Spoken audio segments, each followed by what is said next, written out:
नमस्कार विद्यार्थी मित्रांनो, मी केसर तुमचं स्वागत करतो बायोकिरण या प्लॅटफॉर्मवरती. विद्यार्थी मित्रांनो, सध्या आपण डिस्कस करतोय last chapter, that is the chapter number 15, biodiversity, conservation and environmental issue. त्यातला बायोडायव्हर्सिटीचा पार्ट जो आहे, कन्झर्वेशनचा जो पार्ट आहे, तर तो आपण संपवलेला आहे. आज आपल्याला डिटेलमध्ये डिस्कस करायचं आहे एन्व्हायरमेंटल इश्यूज हा point.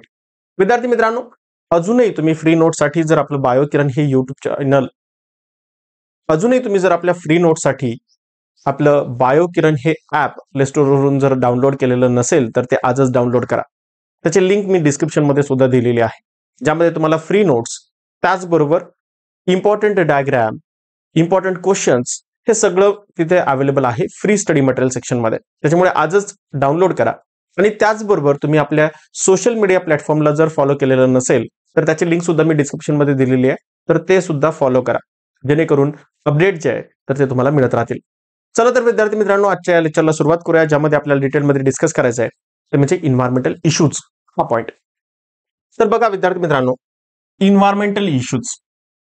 So exponential growth of human population coupled with industrial development has resulted in the rampant loss of natural resources over last 10 decade. काय झालंय बघा, काही दशकांमध्ये लोकसंख्या जी आहे तर ती झपाट्याने वाढली आहे. जशी लोकसंख्या वाढली आहे तशी इंडस्ट्रियल डेव्हलपमेंट सुद्धा झाली आहे, आणि त्यामुळे नॅचरल रिसोर्सेस जे आहे तर ते सुद्धा तेवढेच हार्म झालेत. So this uncontrolled exploitation of nature disturb the delicate balance between living and non-living components of the biosphere. So utilization and production of synthetic material and construction activities have pampered several undesired substances in ecosphere. So this is resulted in several population. खूप सारे this has resulted in severe pollution. खूप सारे pollution इथे झालेले आहेत. कुठले कुठले pollution झालेत बघा, तर टाइप्स ऑफ पोल्युशन आपल्याला इथे दिलेले आहेत. So first one is the noise pollution, then was the soil, next one is the soil pollution, radio pollution, air pollution, water pollution. So these all are the types of pollution. So हे सगळ्या टाइपचे pollution झालेले आहेत ecosphere मध्ये. So any substance that cause pollution, so कुठलाही substance जो आहे जो पोल्युशन कॉज करतो, known as a pollutant. So त्याला काय म्हटलं जातं, पोल्युटंट म्हटलं जातं. So in order to protect and improve the quality of our environment, the government of India has pass the environment protection act in 1986. So या protection करण्यासाठी काय केलंय, तर एन्व्हायरमेंट प्रोटेक्शन ऍक्ट 1986 मध्ये बनवला होता. सो एक एक पोल्युशनचे टाइप्स बघूया. So first one is the air pollution. पहिल्यांदा आपण स्टडी करतोय air pollution. So first one is the effect of air pollution. काय काय इफेक्ट आहेत.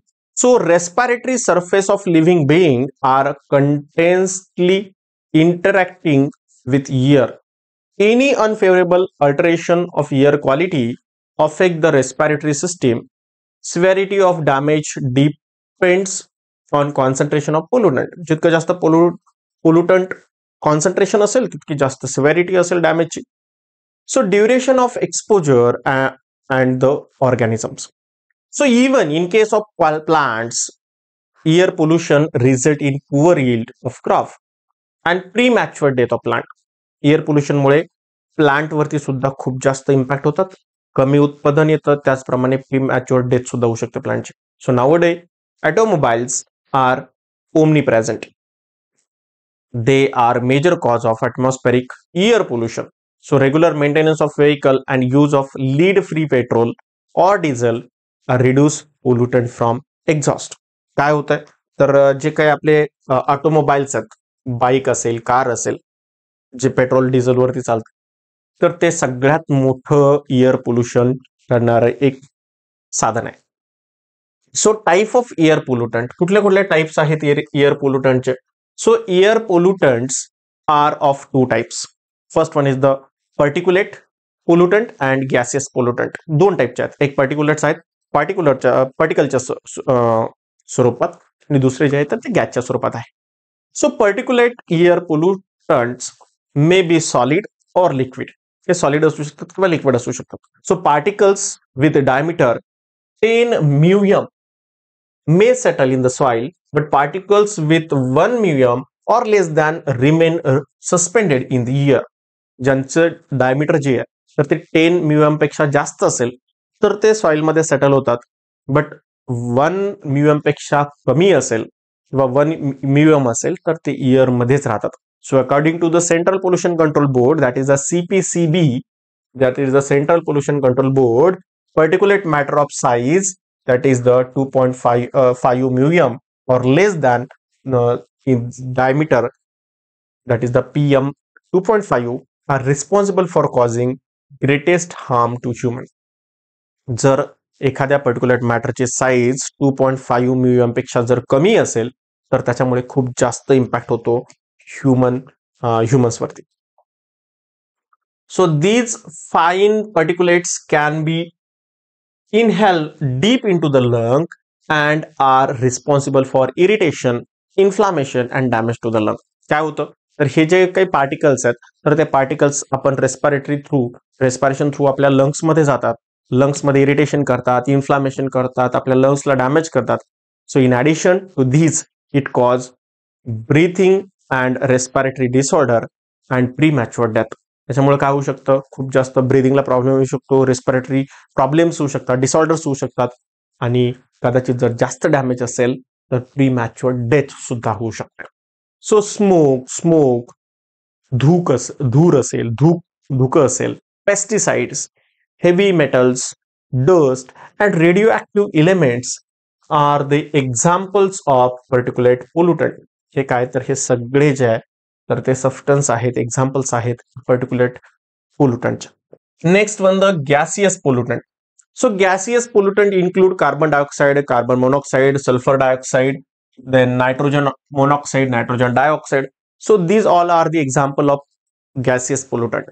Then carbon dioxide is a greenhouse gas. Carbon dioxide काय तर ग्रीनहाऊस गॅस आहे. हा पोल्युशन करण्यासोबतच एअर मध्ये असलेली हीट जी आहे तर ती होल्ड करून ठेवतो. सो इन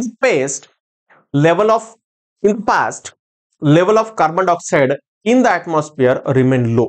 सुरुवातीच्या काळामध्ये हे कमी होतं प्रमाण, पण due to the burning of fossil fuel आपण बर्न करतो पेट्रोल डिझेल, तर ते बॉईल केल्यामुळे as well as increasing the deforestation जे आहे तर ते so increasing deforestation the level of carbon dioxide are rising at alarming rate, आणि याचा नंबर जो आहे तर तो खूप जास्त वाढतोय. So photosynthetic process balance carbon dioxide oxygen ratio of the air is a great extent. Photosynthesis काय करतं, कार्बन डायऑक्साइड आणि ऑक्सिजनचा रेशो मेंटेन करतं. So carbon dioxide is also removed from the air by weathering of silicate rock forming limestone. So a jet plane in a single trip across the Atlantic use 35 ton of oxygen and release 70 ton of carbon dioxide. Single jet engine जे आहे तर त्याच्यामुळे एक जर त्याने trip जर केली तर त्यामध्ये जवळपास 35 टन ऑक्सिजन यूज होतो आणि 70 टन कार्बन डायऑक्साइड रिलीज केला जातो. So we are going to discuss the role of carbon dioxide in global warming later in this chapter. या चॅप्टर मध्ये आपल्याला पुढे ग्लोबल वॉर्मिंग शिकायचं आहे, ग्रीन हाऊस गॅसेस शिकायचं आहे, तर तेव्हा आपण कार्बन डायऑक्साइड बद्दल डिस्कस करू. नेक्स्ट आहे that is the carbon monoxide. Next one is the carbon monoxide. It is the poisonous gas produced by incomplete combustion of fuel such as coal or wood. तुम्ही लाकूड जाळता, कोळसा जाळता, त्याच्यातून त्याचं incomplete burning झालं की त्याच्यातून एक पॉइझनस गॅस रिलीज होतो, non as a carbon monoxide. It also release through the vehicle exhaust are the largest source of carbon monoxide. आणि तुम्ही व्हेकल जे आहे, तुमचं मोटरसायकल असेल, बाईक असेल किंवा कार असेल तर याच्यातून सुद्धा, याच्या सायलेन्सर मधून सुद्धा, एक्झॉस्ट मधून सुद्धा कार्बन मोनॉक्साइड रिलीज केला जातो. Then nitrogen dioxide and nitrogen monoxide. So these are large released by automobile and chemical industries as a waste gas. Carbon dioxide when combined with water vapor form nitric acid. जेव्हा carbon dioxide water vapour सोबत mix होतं तर त्याच्यापासून तयार होतं nitric acid. So it causes irritation to eyes and lungs at high concentration. It causes injury to lung, liver and kidney. आणि हे nitric acid हे जर जास्त असेल तर आपले डोळेंना इरिटेशन होऊ शकतं, लंग्स इरिटेशन होऊ शकतं. जर जास्त कॉन्सन्ट्रेशन मध्ये असेल तर लंग डॅमेज होऊ शकतं, किडनी डॅमेज होऊ शकते, लिव्हर डॅमेज होऊ शकतं. Then control measure. ओके, याला कसं कंट्रोल करू शकतो आपण? So various ingenious mechanism have been developed to control emission of gases and particulate pollutant to vehicle and industries. So few examples are explained in below. First one is the electrostatic precipitator. आपण काय वापरू शकतो? Electrostatic प्रेसिपिटर वापरू शकतो. So it is most widely used for removing particulate matter like soot and dust present in industrial exhaust.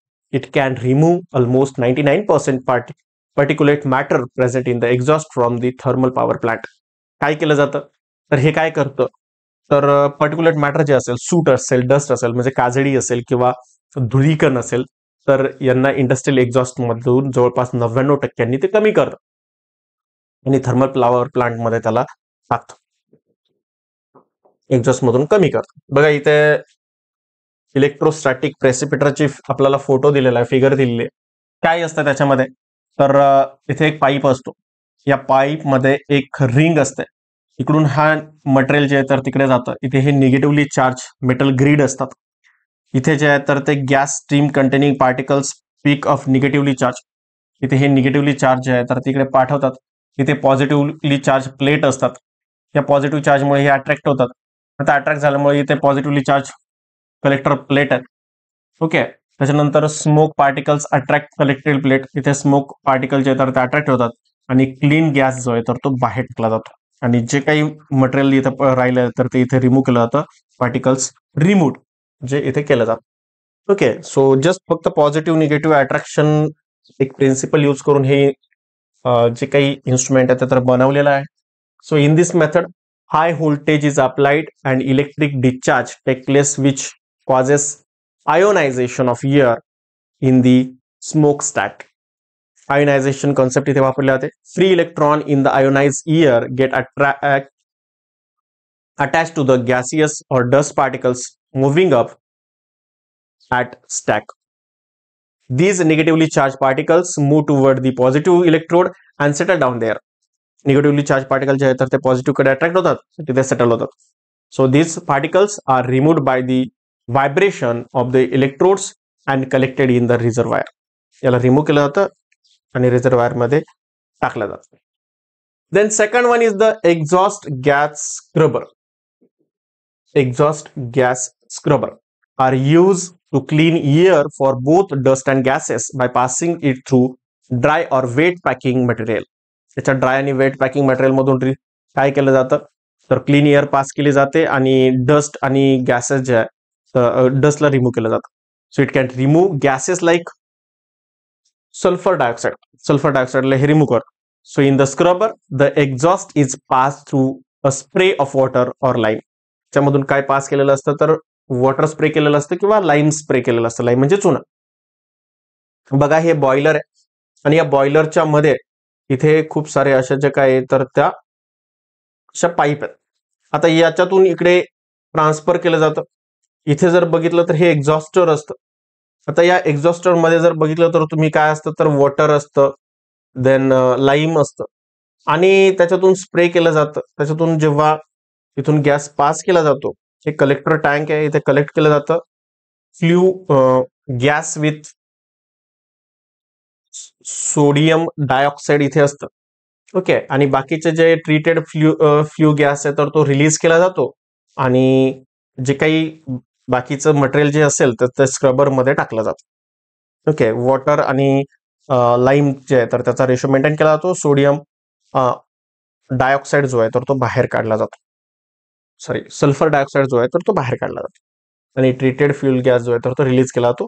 हे स्मोकस्टॅक जे असतं तर त्याच्यामध्ये काय टाकलं जातं, लाईम आणि वॉटर टाकलं जातं. Then next one is the catalytic converter. Next काय तर कॅटालिटिक कन्व्हर्टर आहे. So motor vehicle equipped with catalytic converter should be unleaded petrol because lead in the petrol inactivate the catalyst. काय होतं तर असे मोटार व्हेकल मध्ये हे वापरलं जातं, ज्याच्यामध्ये हे कॅटॅलिटिक कन्व्हर्टर म्हणून काम करतं. अनलिडेड पेट्रोल इथे यूज होतो त्याच्यामध्ये, कारण लीड पेट्रोलचं जर असेल तर कॅटॅलिस्ट जो आहे तर तो इनॅक्टिव्ह होतो. काय केलं जातं तर हायड्रोकार्बन आणि कार्बन मोनॉक्साईड आणि नायट्रस ऑक्साईड जे आहे तर हे तिन्हीचं जे कन्व्हर्जन आहे तर त्याच्यामध्ये त्याला कन्व्हर्ट केलं जातं वॉटरमध्ये, नायट्रोजनमध्ये आणि कार्बन डायऑक्साईड मध्ये. सो एक्झॉस्ट गॅस एंटर काय केलं जातं याच्यामध्ये बघा, सगळ्यात पहिल्यांदा जो एक्झॉस्ट गॅस आहे तर तो रिलीज केला जातो, एंटर होतो तो रिडक्शन ब्लॉक. हा रिडक्शन ब्लॉक आहे of the catalyst where the oxide of nitrogen react forming nitrogen and oxygen. इथे नायट्रोजन ऑक्साईडचं कन्व्हर्जन कशात होतं तर ऑक्सिजन आणि नायट्रोजन मध्ये होतं. त्याच्यानंतर सेकंड ग्रुपमध्ये काय केलं जातं सेकंड पार्टमध्ये, so the exhaust gases then enter the oxidation block. Oxidation block मध्ये एंटर होतं of catalyst where hydrocarbon and the newly form oxygen react with the carbon dioxide. आणि हे दोन्ही हायड्रोकार्बन जे आहे तर ते कार्बन डायऑक्साईड सोबत रिॲक्ट होतात. एकदा ते सेपरेट केले जातात, नंतर कार्बन डायऑक्साईड सोबत रिॲक्ट होतात and the exhaust that exist the converter is less harmful. आणि नंतर रिलीज केले जातात. काय रिलीज केलं जातं, कार्बन डायऑक्साईड रिलीज केला जातो, वॉटर मॉलिक्यूल रिलीज केला जातो, नायट्रोजन रिलीज केला जातो, जे की कमी हार्मफुल गॅसेस आहेत. So controlling vehicular air pollution, a case study of Delhi. Delhi मधला एक केस स्टडी आपल्याला दिलेला आहे. इन द इयर ऑफ 1990, 1990च्या इयरमध्ये Delhi rank 4th among 41 most polluted cities of the world. जगातल्या 41 सगळ्यात जास्त प्रदूषित शहरांपैकी 4थ्या नंबरला दिल्ली आलं. So is response to PIL, public interest litigation, Supreme Court of India sent order to Delhi government to take appropriate action. आणि supreme कोर्टनी दिल्ली गव्हर्नमेंटला order दिली की तुम्ही याच्यावरती काहीतरी ऍक्शन घ्या. So in response several measures were taken by Delhi government. By 2002 all the city buses were converted to run on CNG, that is the compressed natural gas. जेवढे काही पब्लिक ट्रान्सपोर्टच्या बसेस होत्या त्या सगळ्या कन्वर्ट केल्या गेल्या CNG मध्ये. So CNG is advantageous over other fuel because it is economic, burn efficiently and alteration proof fuel. काय होतं तर हे चीपर सोर्स आहे, स्वस्त आहे, कम्प्लिटली बर्न होणार आहे, इफिशियंटली बर्न होतं आणि त्याच्यातून जे काही अल्टरेशन प्रूफ फ्युएल आहे. So according to new fuel policy, the norm are set to reduce sulfur and aromatic content of petrol and diesel. So sulfur आणि aromatic content जे पेट्रोल फ्युएल डिझेल मधलं ते कमी झालं. So another provision is upgradation of engines. Engine upgrade केले गेले. So for these Bharat stage emission standard काय ठरवलं तर भारत स्टेज इमिशन स्टँडर्ड ठरवले गेले. So these standards are equivalent to Euro norms and have evolved on similar line on Bharat Stage Second. मग सुरुवातीला Bharat stage second बनवलं, नंतर आता भारत स्टेज 6 पर्यंत आपण पोहोचलेलो आहे 2001 to 2017. So let us observe how the norms have changed in the following table. इथे table आपल्याला दिलेला आहे, काय काय नॉर्म चेंज झालेत बघा. सो कसं होत गेलं चेंज तर सगळ्यात पहिल्यांदा 4 व्हीलर साठी भारत स्टेज सेकंड आलं ऑल मेट्रो सिटीज मध्ये. नंतर 4 व्हीलर साठी भारत स्टेज थर्ड आलं through out the country since October 2010. 2010 नंतर सगळ्याच पूर्ण कंट्रीमध्ये भारत स्टेज थर्ड आलं. देन 4 व्हीलर साठी भारत स्टेज थर्ड नंतर 4 आलं. So 13 mega city Delhi and NCR, Mumbai, Calcutta, Chennai, Bengaluru, Surat, Kanpur, Agra, Lucknow, Solapur since April 2010. April 2010 पासूनच भारत स्टेज 4 व्हीलर साठी आलं होतं. देन 2 व्हीलर साठी आलं भारत स्टेज थर्ड पूर्ण कंट्रीमध्ये ऑक्टोबर 2010 पासून. आणि 3 व्हीलर साठी भारत स्टेज थर्ड जे आलं तर ते आलं ऑक्टोबर 10 पासून. आता सगळीकडेच भारत स्टेज 6 आलेला आहे. ओके. सो प्रधानमंत्री उज्ज्वला योजना, प्रधानमंत्री क्लीन फ्युएल प्रोग्राम हे जे होतं तर it was launch by the prime minister of India on 1st May 2016.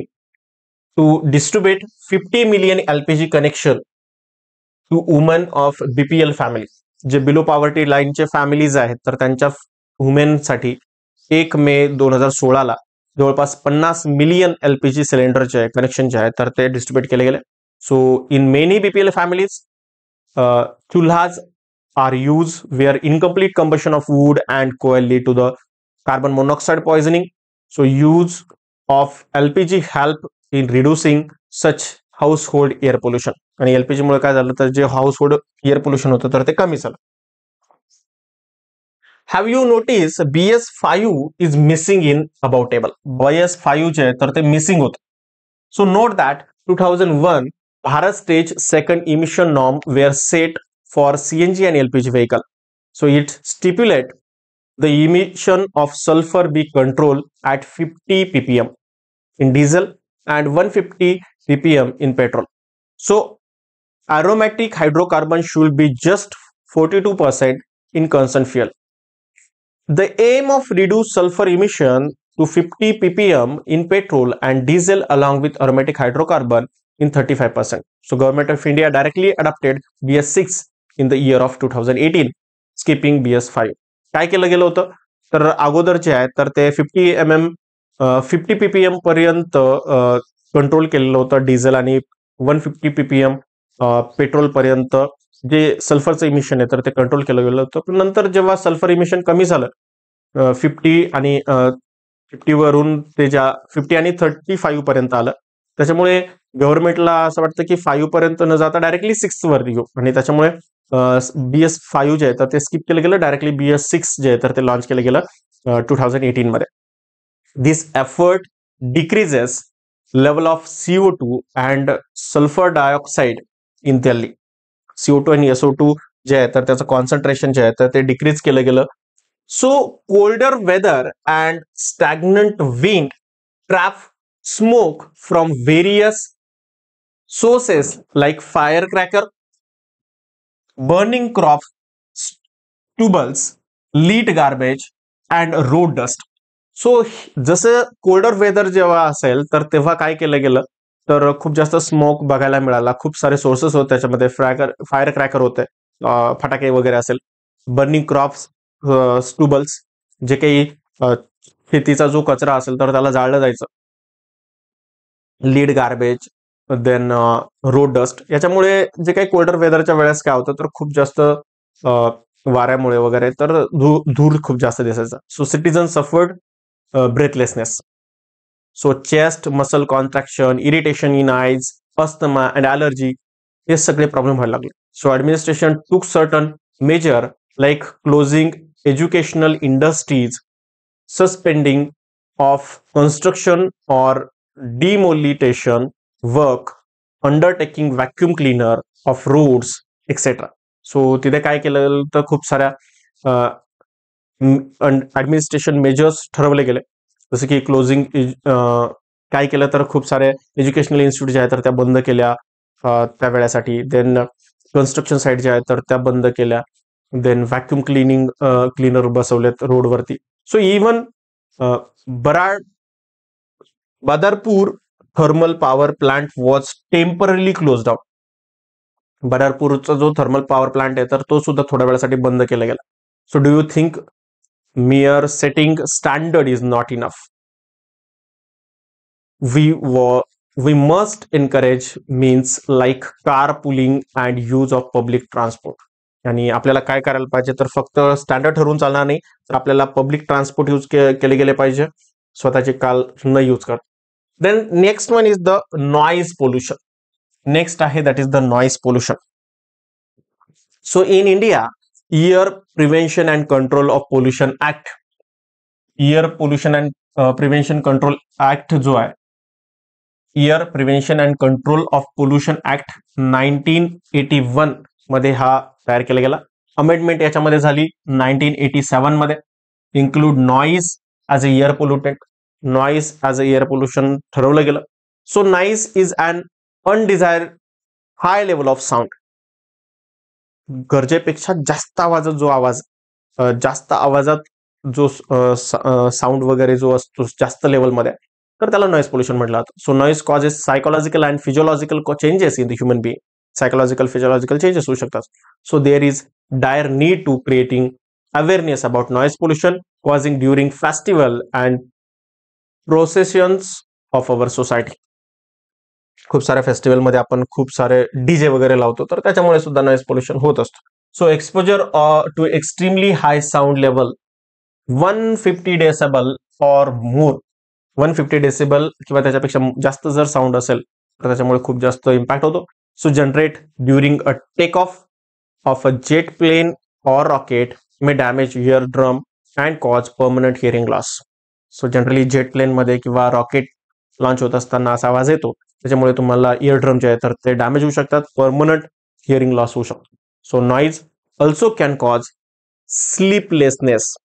काय होतं याच्यामुळे, तर स्लीपलेसनेस सुद्धा होतं, म्हणजे तुमची झोप मोड होते किंवा झोप येत नाही तुम्हाला. इन्क्रीज हार्टबीट इन्क्रीज होतात. अल्टर ब्रिदिंग पॅटर्न अल्टर होतो. सायकोलॉजिकल स्ट्रेस येतो. So noise may negatively interfere with child लर्निंगला प्रॉब्लेम येतो. बिहेवियर पॅटर्न जो आहे तर तो चेंज होतो. So the common source of noise pollution are machines, transportation, construction site, industries. हे जे आहे तर ते कॉमन सोर्स आहेत नॉईजचे.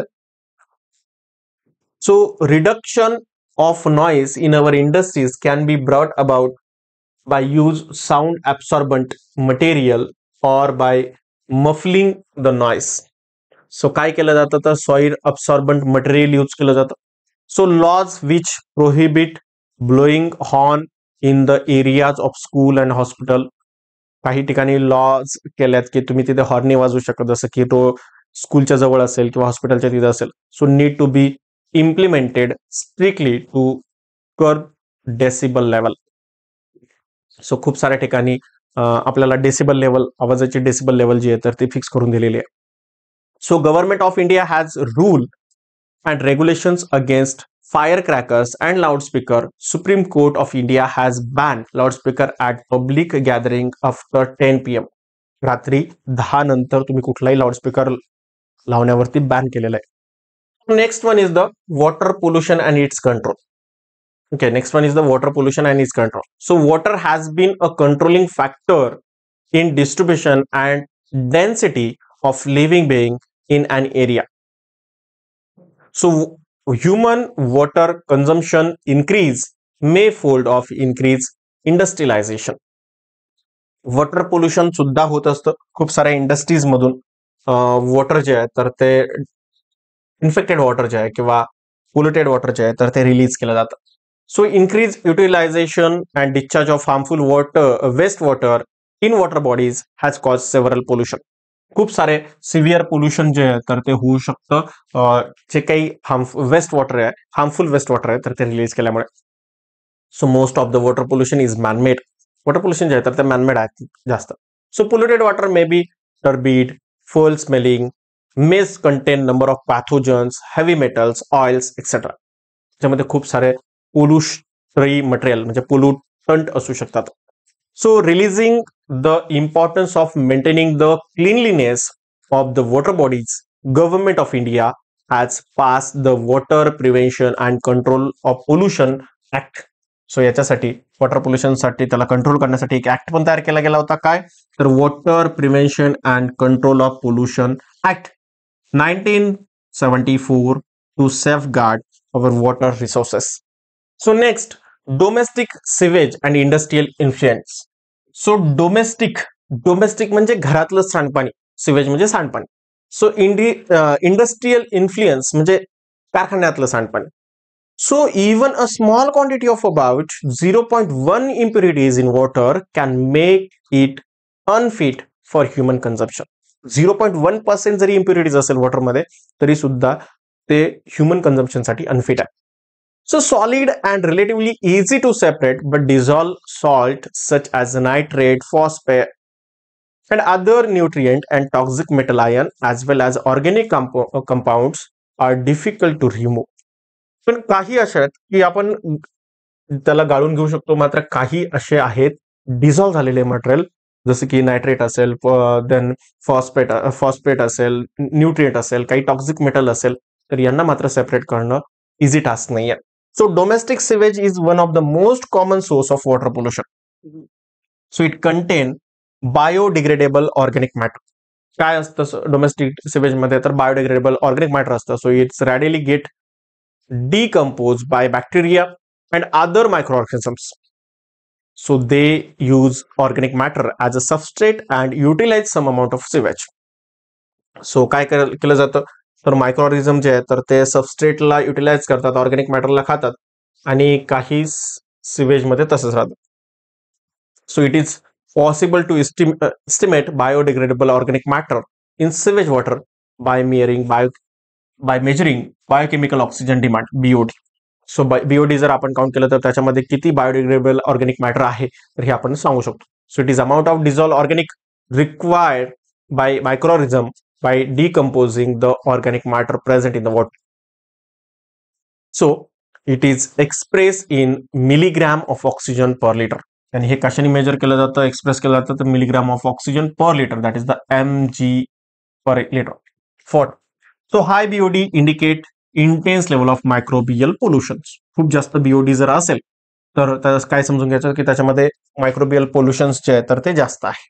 So micro organisms involve in biodegradation of organic matter in water bodies, consume lot of dissolved oxygen. This result in sharp decline in oxygen level of water, which lead to mortality of fish and other aquatic creature.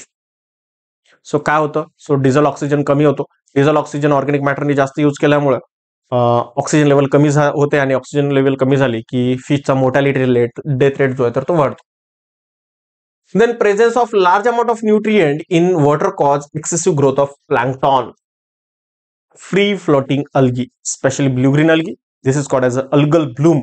जर खूप जास्त oxygen असेल, nutrient असेल तर प्लॅंक्टॉनचा number वाढतो. Plankton म्हणजेच algal bloom होतं.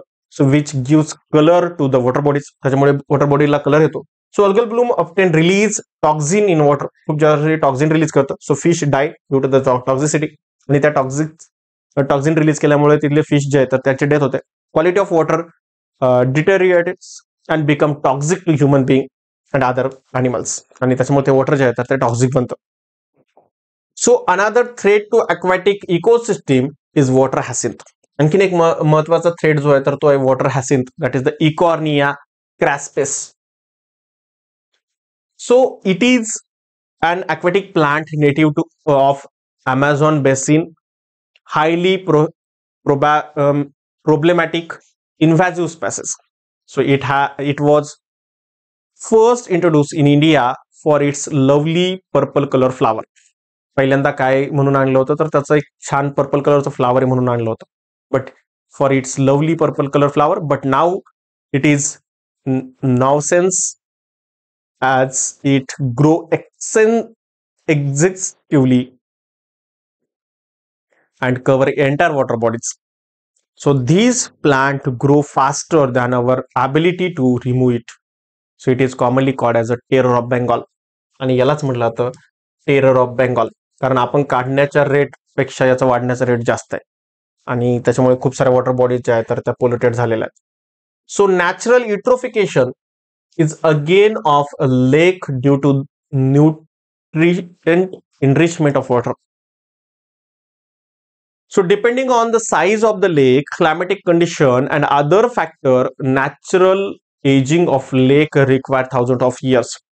So however, due to the pollutant from human activities like influent from agricultural land, industries and homes, household are accelerate the aging process. This phenomenon is called as a cultural or accelerate eutrophication. So काय होतं, युट्रोफिकेशन म्हणजे काय तर water body मध्ये nutrient enrichment होणं, वाढणं. आणि हे जर घराच्या जवळ वगैरे असेल, इंडस्ट्रीच्या जवळ असेल, लँड जर ऍग्रिकल्चर लँडच्या जवळ असेल तर याचा रेट वाढतो. So observe the flow chart and understand the process of eutrophication. पुढे बघूया.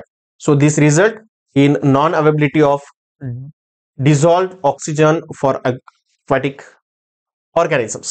सो याच्यामुळे काय होतं तर अक्वॅटिक ऑर्गॅनिझम साठी जे ऑक्सिजन मिळायला पाहिजे तर तो तेवढा मिळत नाही. So this lead to the death of the fish and other aquatic animals. So in decomposition further deplete the dissolved oxygen, so the lake can literally get choke to death. आणि त्याच्यामुळे काय होतं तर खूप जास्त ऑक्सिजन यूज झाल्यामुळे त्या जे काही लेक मध्ये असलेले जेवढे काही ऑर्गॅनिझम आहेत तर त्यांचे डेथ होते.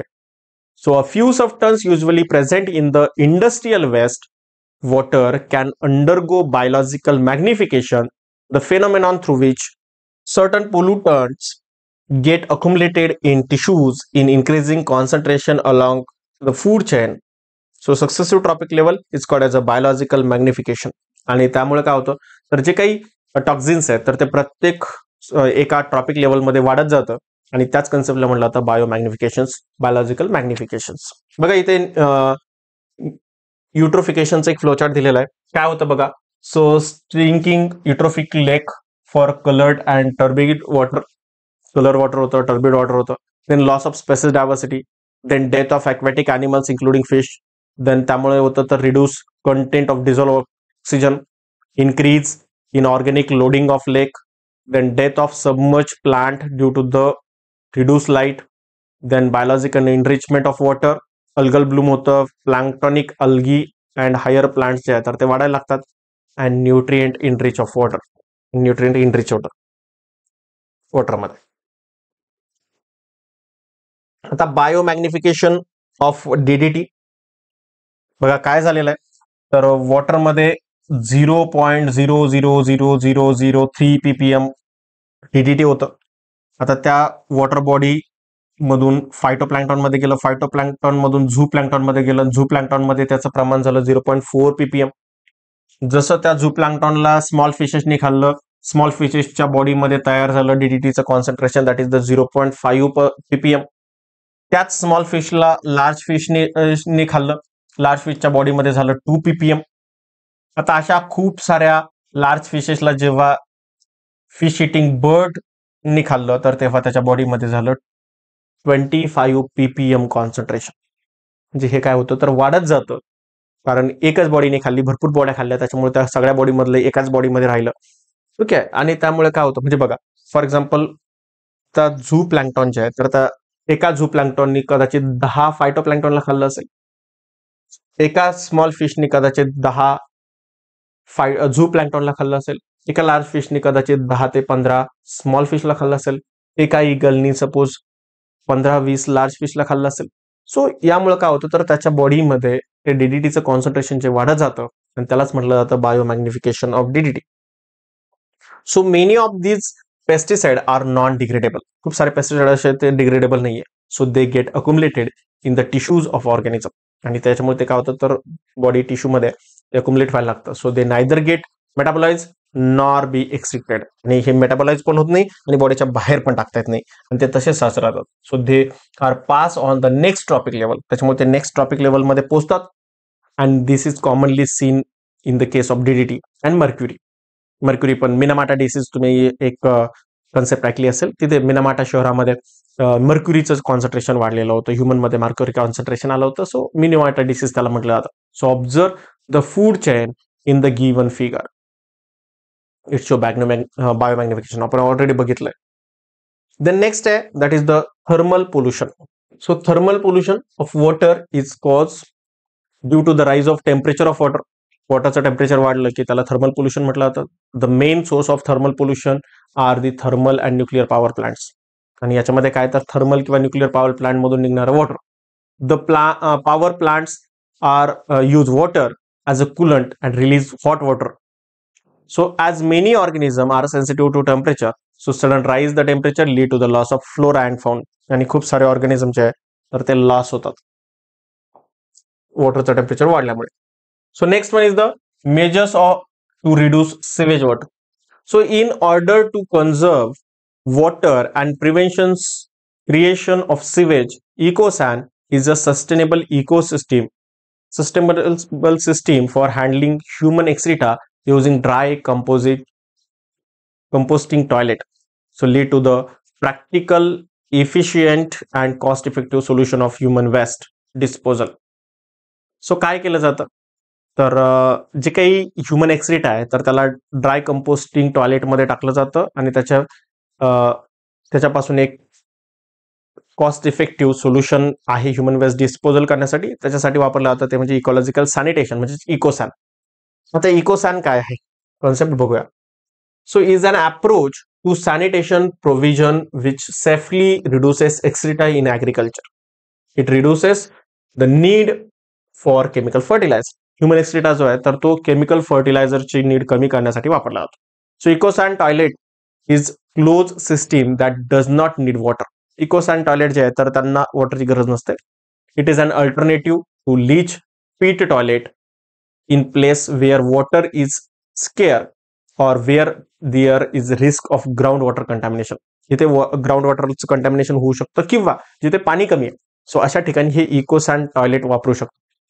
So it is based on the principle of recovery and recycling of nutrient from excreta to create a valuable resource of agriculture. आणि याच्यामधून काय केलं जातं तर ह्युमन एक्सक्रीटा पासून ॲग्रिकल्चरसाठी बेस्ट रिसोर्स किंवा बेस्ट फर्टिलायझर बनवलं जातं. So when the pit of EcoSan toilet fill up, it is closed and sealed. जेव्हा त्याचं जे पीट असेल, ज्याचं जे होल असेल तर तेव्हा ते फुल होईल, तर त्याला क्लोज केलं जातं, सील केलं जातं. After about 8 to 9 months the faeces are completely compose to organic manure. आणि हे फीसेस जे एक्सक्रीटा जो आहे ह्युमन एक्सक्रीटा तर तो कम्प्लिटली कंपोस्ट ऑर्गॅनिक मॅन्युअर मध्ये कन्वर्ट झालेला असतो during 8 to 9 months. So there are working EcoSan toilet in many areas of Gujarat, Kerala, Tamil Nadu and Sri Lanka. खूप सारे EcoSan टॉयलेट जे आहेत तर ते वापरले जातात या स्टेटमध्ये. So recycling of sewage water by reverse osmosis वापरला जातं will help to solve a problem of not only scarcity of water but also disposal of sewage water.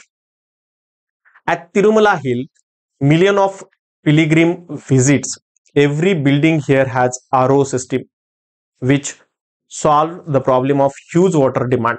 आणि तिरुमला हिल्स वरती आरओ बसवलेले असतात, रिव्हर्स ऑस्मोसिस प्रोसेस करणारे water cooler बसवलेले असतात आणि हे काय करतात सिवेज वॉटरला रिसायकल करतात. So recycling sewage water is seen to many township in मुंबईमध्ये सुद्धा बसवलं. So rain water harvesting is encourage and made mandatory for new construction by municipal corporation. आणि न्यू कॉर्पोरेशन मध्ये सुद्धा वॉटर काय केलंय तर तिथे एक सिस्टीम बसवलेली आहे रेन वॉटर हार्वेस्टिंगची आणि ते आता मॅन्डेटरी केलेलं. So next one is the solid waste management. तर सॉलिड वेस्ट मॅनेजमेंट बद्दल जे आहे तर ते आपण नेक्स्ट लेक्चरला डिस्कस करू. तर विद्यार्थी मित्रांनो, आजच्या लेक्चरला आपण इकॉलॉजिकल इश्यूज जे ज्याच्यामध्ये पोल्युशन जे होते तर त्याच्याबद्दल डिटेलमध्ये डिस्कस केलं. सॉलिड वेस्ट मॅनेजमेंट जे आहे तर ते आपण नेक्स्ट लेक्चरला डिस्कस करू. विद्यार्थी मित्रांनो, अजूनही तुम्ही जर या युट्यूब चॅनलला जर सबस्क्राईब केलेलं नसेल तर आजच सबस्क्राईब करून ठेवा. व्हिडिओ आवडला असेल तर लाईक करा, कमेंट करा. जर तुमचे काही डाऊट असेल तर तुम्ही मला कॉल करू शकता. माझा नंबर मी डिस्क्रिप्शन बॉक्समध्ये दिलेला आहे. चला तर भेटूया परत नेक्स्ट लेक्चरला. तोपर्यंत bye bye, happy learning, take care.